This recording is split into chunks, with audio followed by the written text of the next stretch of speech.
E aí, galera, tudo bem? Nós estamos entrando numa nova série. A gente deu uma pausa no livro de Romanos para a gente entrar numa série de mensagens que a gente já está trabalhando na comunidade, que chama-se A Estrutura. A gente está estudando um pouquinho da estrutura religiosa do passado, um pouquinho da religião, e a gente também está fazendo alguns parâmetros, né? Algumas contextualizações com os nossos dias, que é muito interessante fazer isso também. E hoje eu quero dividir com vocês a mensagem que nós pregamos no último culto aqui na comunidade. E foi algo muito legal, porque trouxe para nós um entendimento de que essa estrutura que você conhece como religião hoje, a religião evangélica, vamos usar assim, é uma estrutura com os moldes veterotestamentários, que também acompanha os pilares da estrutura religiosa da época, e que também fazem parte de qualquer outro tipo de estrutura religiosa, pode ser ele, qualquer tipo de umbanda, espiritismo, seixonoye, todos têm a mesma estrutura. E eu quero mostrar para vocês como é que funciona essa estrutura, para que vocês entendam que tudo que nós falamos aqui não falamos da nossa cabeça, mas isso já está criado, só falta o que nós colocarmos os olhos nas escrituras e nos depararmos com a verdade. Na verdade, o que nós comentamos nos nossos vídeos, irmãos, é só para vocês pensarem, fazer vocês pensarem. Não é um trabalho de convencimento. Não é. Não quero convencer ninguém, o meu trabalho não é esse, e eu não sou o Espírito Santo, quem convence é o Espírito Santo. Mas as Escrituras, elas dizem algo, e elas não podem ser afogadas pelo entendimento de homens. As Escrituras são muito claras. Qualquer pessoa que lê e estudar as Escrituras vai entender que as Escrituras falam de algo e ela é muito clara em relação a todos os aspectos. Deus deixou a Escritura para que servisse de um norte para nós, servisse de vida, de um manual de vida para nós. E hoje nós estávamos falando sobre a purificação do templo, quando Jesus, ali em João 2, capítulo 2, versículo 12 em diante, ele entra no templo, ele se depara primeiramente vendo os religiosos, né, que naquela classe eram os saduceus. Os saduceus eles faziam todo o comando, né, toda a parte organizacional do templo era os saduceus, o sumo sacerdote era dos saduceus, e toda a parte do comércio ali que Jesus viu na época que ele entrou era dos saduceus. Não tirando a responsabilidade dos fariseus, dos escribas, dos herodianos, que também faziam parte dessa aristocracia, né, religiosa da época, religiosa e política também, porque eles estavam mancomunhados com Roma. Mas nessa passagem, Jesus ele entra no templo e ele vê os saduceus vendendo os animais, animais até impuros, né, mediante fazendo um link com a lei mosaica, que mostrava que tipo de animal que era para ser oferecido. E eles estavam vendendo esses animais por um alto preço, com a moeda do templo, eles ganhavam tanto na venda do animal, ninguém podia trazer um animal de fora para oferecer esse sacrifício, então eles vendiam esse animal e também eles trocavam a moeda, porque a moeda, o dracma e o denário, que era usado na época, a moeda romana e a moeda grega, dentro do templo, olha que loucura, dentro do templo ela era impura, ela não podia ser comercializada lá dentro, então eles faziam o câmbio. Só que no câmbio tem o ágio e o deságio, então eles ganhavam também na troca. Eles usavam a moeda do templo exclusiva, faziam o câmbio e as pessoas podiam comprar os animais. Eles ganhavam duas vezes. A religião, ela tem esse viés sempre econômico. Eu estou falando de religião, tá? Eu não estou falando do cristianismo, eu estou falando de religião. E aí Jesus, você conhece a passagem, diz aqui nessa passagem de João 2, versículo 12, que Jesus, ele trança ali um chicote, né, nós chamamos de relho, e ele disse, tira essas coisas daqui, parem de fazer da casa do meu pai um mercado, parem de comercializar. E aí a gente conhece a passagem, Jesus destrói as mesas, derruba tudo e expulsa os cambistas do templo. E no verso 18, os judeus falam assim, ó, então os judeus lhe perguntaram, que sinais milagrosos o Senhor pode mostrar-nos como prova de sua autoridade para fazer tudo isso? E Jesus respondeu, destruam este templo e eu levantarei em 3 dias. E os judeus responderam, este templo levou 46 anos para ser edificado e o Senhor vai levantá-lo em 3 dias? mas o templo ao qual falava era o seu corpo. Jesus disse para eles, como se parafraseando, dizendo assim: não vou fazer sinal nenhum para vocês. Destruam esse templo e eu vou reconstruir ele em 3 dias. Jesus está falando da morte e ressurreição do seu próprio corpo. Claro que os judeus não entendiam na época. Não aqueles ali, não aquela classe religiosa ali que estava mancomunhada com Roma. Foi eles que tiraram a vida de Jesus. Mas a lógica da religião sempre foi a mesma. Fazer com que as pessoas entrem em um ciclo. Que ciclo é esse? É o ciclo vicioso. Nós chamamos isso de um ciclo vicioso. Vicia qualquer pessoa. E na época era assim, e hoje também é assim. Não é diferente. É um ciclo vicioso. As pessoas entram nesse ciclo vicioso com o seu pecado, elas entram com a sua culpa, elas oferecem um sacrifício no templo, elas fazem as suas práticas religiosas, suas campanhas, suas ofertas, elas caem numa coisa chamada frustração, porque elas não encontram Deus. Porque Deus não está nesse ciclo religioso.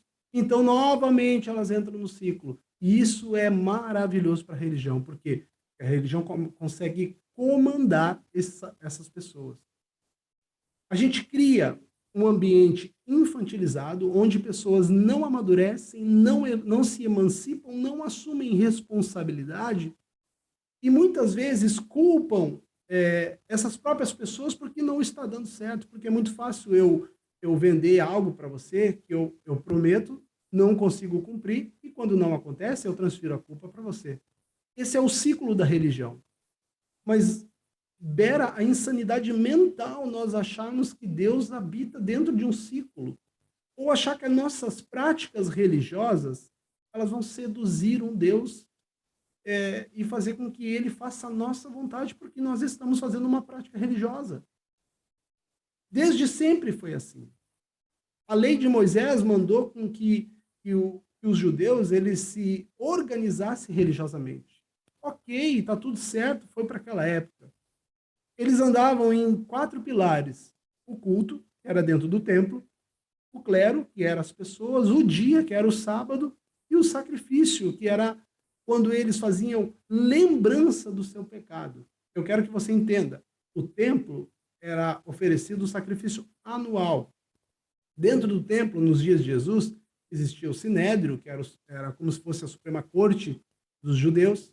Existiam todas as divisões, os muros dividindo ali entre os gentios podiam entrar até um lugar, as mulheres até o outro, depois os judeus, depois as classes mais superiores, os sacerdotes, sumo sacerdote, aonde era se oferecido o sacrifício em memória dos pecados. Não era para apagar os pecados não eram perdoados, era só em memória dos pecados. E esse ciclo religioso já funcionava naquela época. Então, eles iam num lugar marcado, que era o templo, o seu culto. Eles iam também já com o dia, que era o sábado. Eles se apresentavam para o clero, que eram as pessoas, os sacerdotes, sumo sacerdote, os religiosos, na época, os saduceus, na época de Jesus, e ofereciam o seu sacrifício. Só que saíam frustrados de lá, por quê? Porque a sua consciência não era limpa, porque a consciência ainda ficava com o pecado. O sacrifício sempre foi assim. As práticas religiosas sempre foram assim, sempre encobriram, mas não tem poder para lavar, para limpar o pecado. Então Cristo veio como homem e ele disse: destruam esse templo e eu vou reconstruir em 3 dias. Jesus estava falando abertamente, dizendo: acabou a religião. Quando Jesus foi crucificado, a Bíblia relata que o véu do templo se rompeu de cima a baixo. E literalmente era o véu mesmo, físico, não era mais uma metáfora, uma parábola. O véu ali de pelo de animais, que era grosso, era algo em torno de 8 a 10 milímetros, algo bem grosso, difícil de romper. Quando Jesus morre na cruz, aquele véu se rompe, estava sinalizando o fim de um ciclo de uma religião. E o início ali da plantação, da implantação do reino de Deus entre os homens. Porque naquele momento ali, Jesus disse para os discípulos: eu vou, mas não vou deixar vocês órfãos. Eu vou, mas eu vou enviar o Espírito Santo que que é o Consolador, que vai conduzir vocês. Ele vai mostrar o que é pecado, a justiça, o juízo, ele vai mostrar tudo para vocês. Mas aí os discípulos falaram, não, mestre, a gente precisa que o Senhor fique aqui. Jesus disse, se eu ficar, o Espírito Santo não vem. Porque era Deus na terra. Jesus era Deus na terra. Jesus, ele era um judeu, ele cumpriu as práticas judaicas. Mas o Cristo não é judeu. Deus não é judeu. Deus não é cristão. Deus não é umbandista. Deus não é espírita. Deus não é evangélico. É loucura nós tentar colocar Deus dentro de uma caixa onde nós denominamos e nós falamos para o povo o que tem que ser feito dentro daquele ciclo para que nós consigamos o favor de Deus. É loucura. O final da religião é Cristo. Só que a religião, o sistema se reinventa a partir do aspecto de homens gananciosos, de homens que olham para as escrituras e enxergam nas escrituras ainda a continuidade da religião. Eu não estou dizendo que nós vamos fechar as igrejas e agora não, está tudo certo, todo mundo fica em casa. Eu não estou falando sobre isso. Eu estou falando sobre um sistema, uma estrutura bem montada, uma estrutura que precisa ser nutrida. Quando eu falo que precisa ser nutrida, eu estou falando de dinheiro, eu estou falando de recurso, eu estou falando de pessoas. E essa estrutura, esse sistema religioso que você conhece como religião evangélica na sua totalidade, eu não sou um sectário, eu não digo que é tudo, mas na sua grande totalidade, ele tem dois aspectos que sustentam isso. É o dinheiro para manter as estruturas e as pessoas, que é para fazer com que as estruturas continuem andando. Mas elas ainda estão ligadas ao culto do templo do Antigo Testamento.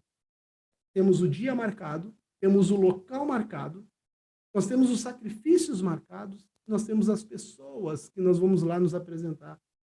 Nós continuamos caminhando como o cachorro que vai atrás do pneu e quando o pneu para não sabe o que fazer, porque esse ciclo vicioso de pecado, culpa, sacrifício, templo, práticas religiosas, isso gera frustração, porque as pessoas não encontram Deus nisso e a pessoa continua, e isso cansa. A religião cansa. E aí, quando as pessoas acordam para esse tipo de coisa e olham, isso não é, isso, Deus não está nesse negócio.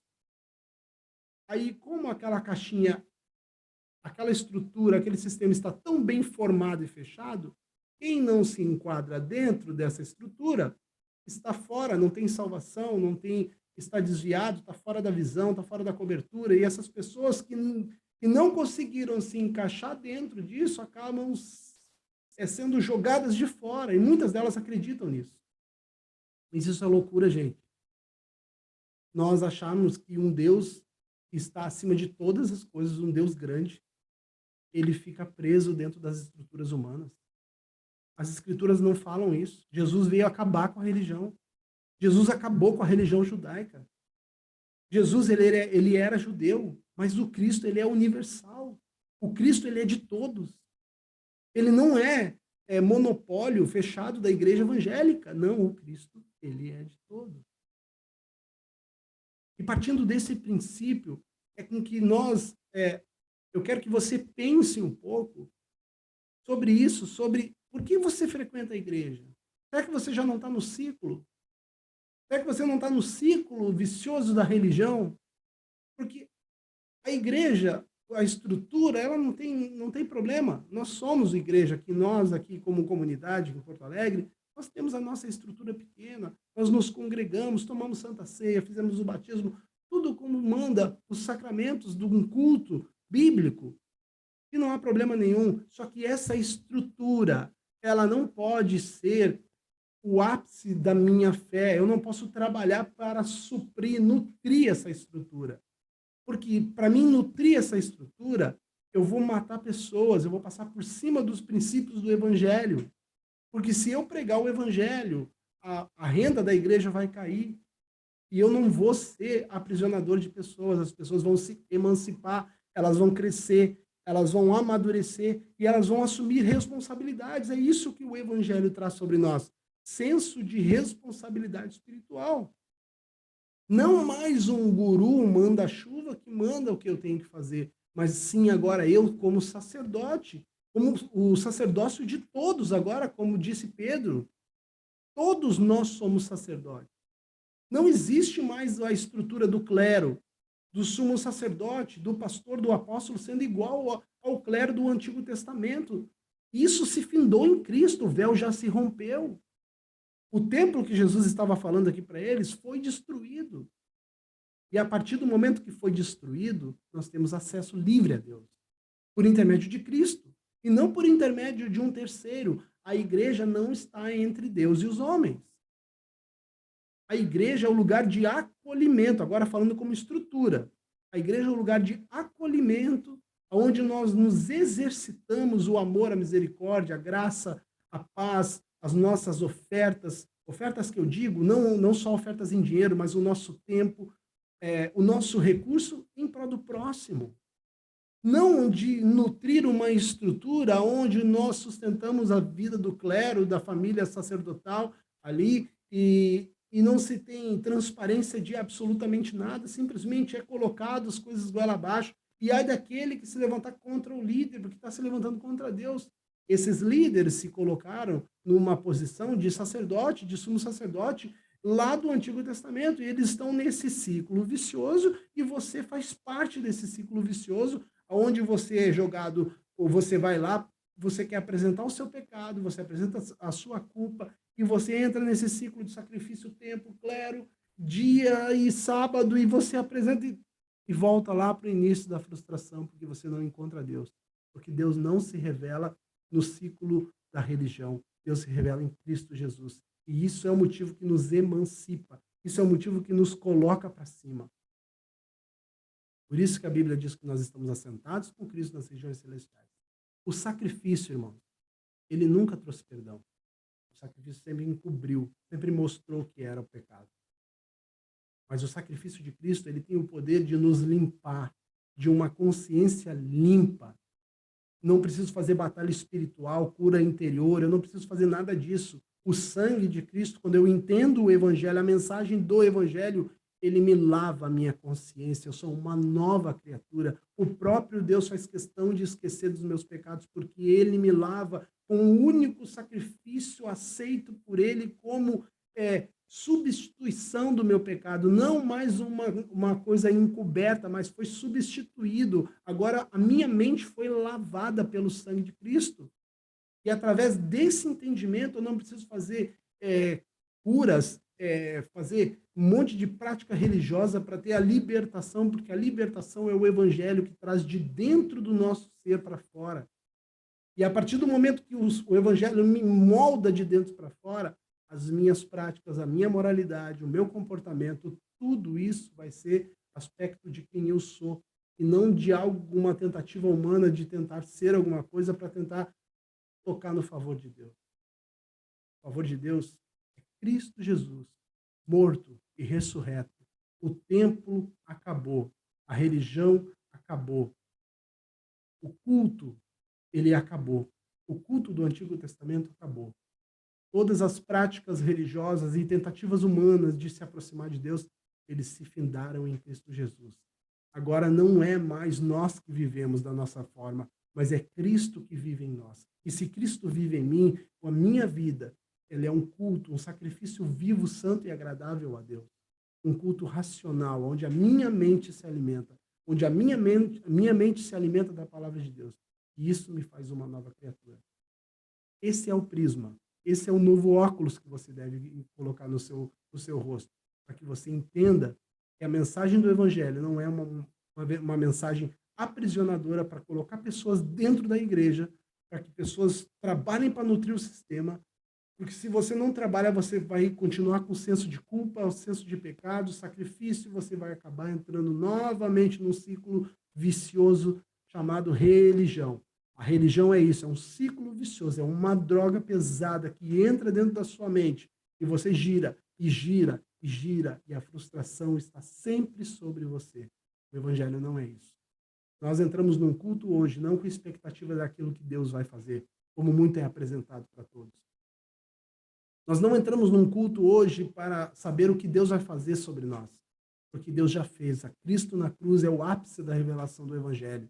Nós entramos num culto hoje para adorar a Deus, para oferecer louvores a Ele, para entrarmos em oração ao Senhor, participar dos sacramentos de um culto bíblico, Santa Ceia, oração, louvor, se tiver batismo. Isso é um culto bíblico, comunhão dos irmãos, nós nos exercitarmos, porque ali convém que nós venhamos a oferecer a Deus o nosso louvor, em comunidade.